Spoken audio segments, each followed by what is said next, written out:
அப்பா சத்தியமா அரசியோட வாழ்க்கையை நான் பாழாக்கணுன்ற நோக்கத்துல அப்படி எல்லாம் பேசலப்பா. அப்பா என் தங்கச்சி மேல நான் உயிரே வச்சிருக்கப்பா.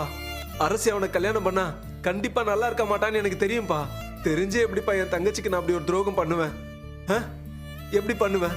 எப்படி மாமா நான் அப்படி துரோகம் பண்ணுவேன்? சொல்லு மாமா. ஏன் அரசி நான் அப்படி பண்ணுவேனா? பைத்தியகாரதனமா அப்படி பண்ணிட்டப்பா. அரசி என்ன மன்னிச்சிரு அரசி. அண்ணே என்னென்ன பண்ற? கையெடு.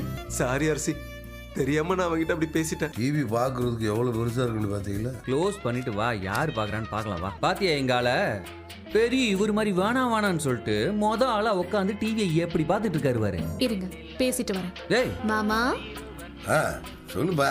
டிவி பாக்குறீங்களா? ஆமாப்பா. நீங்க பாருங்க. ஏசி போடுறப்ப கொஞ்சம் கவனமா போடுங்க. செந்தில ஏசிக்கான கரண்ட் புள்ள கட்டிக்கிறேன்னு சொன்னியா? என்னதான் இருந்தாலும் ராத்திரி பூரா ஏசி போட்டா கரண்ட் புள்ளி வரும்ல. அரை மணி நேரம் ஏசி போட்டு அப்படி ஆஃப் பண்ணி விட்டுருங்க. சரிங்க மாமா. ஏங்க half an hour தான் டைமா? இவ வேற ஆஃப் பண்ணிடணும் அதுக்குள்ள. சரியா? பண்றேன். சுடர் ஒரு நிமிஷம். உனக்கு இந்த கல்யாணத்துல நிஜமாவே விருப்பம் இருக்கா? எங்க நானும் அப்பத்துல இருந்து பாத்துட்டே இருக்கேன். என் கல்யாண பேச்சு ஆரம்பிச்சதுல இருந்து நீ அப்பத்துல இருந்து இப்படியே தான் பேசிட்டு இருக்க. எனக்கு கல்யாணத்துல விருப்பம் இருக்கா இல்லையான்றதுலாம் அப்புறம் இருக்கட்டும். உனக்கு நடக்க போற இந்த கல்யாணத்துல விருப்பம் இல்லையா? இது என்னடி கேள்வி?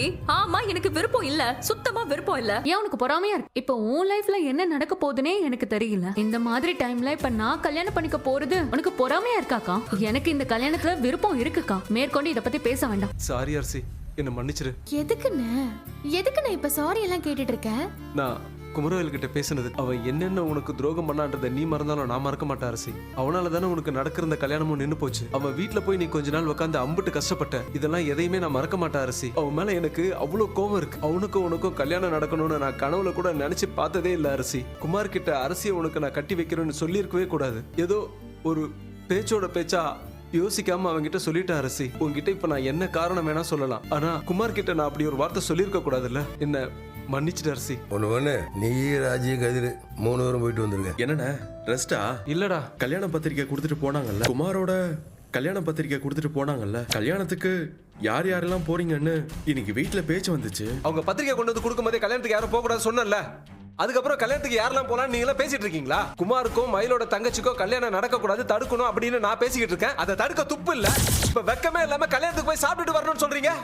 மயிலோட குடும்பத்தாளுங்களும் பிளான் போட்டு தான் அம்மாவோட அண்ணன் வீட்டுக்குள்ள புகுதிருக்காங்க. நடக்க போறது ஒரு கேவலமான கல்யாணம். நம்ம எல்லாரும் போய் சேர்ந்து வாழ்த்துறது தான் இப்ப ஒரு கேடு இல்ல. ராஜி செய்ய வேண்டிய முறைன்னு ஒண்ணு இருக்குல்ல, அதெல்லாம் செய்யணும்னு ராஜி ஆசைப்படுறா. உனக்கே தெரியும் ராஜியோட அப்பாவுக்கு உடம்பு சரியில்லைன்னு. இந்த நேரத்துல அவருக்காகவாது நம்ம போகணும்னு அம்மாவும் ராஜியும் ஆசைப்படுறாங்கன்னு. இங்க பாருங்கடா, யார் எங்க வேணா போய் தொலைங்க.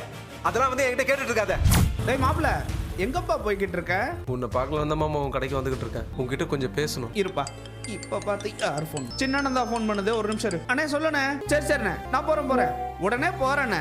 வச்சறேன். மண்டபத்துக்கு அலங்காரம் பண்றவங்க எல்லாம் வந்திருக்காங்களா? உடனே என்ன கிளம்பி மண்டபத்துக்கு போக சொல்றாங்க. ஏப்பா இப்ப நான் உடனே கிளம்பி மண்டபத்துக்கு போலன்னா கொலை குத்தம் ஆயிடும்பா.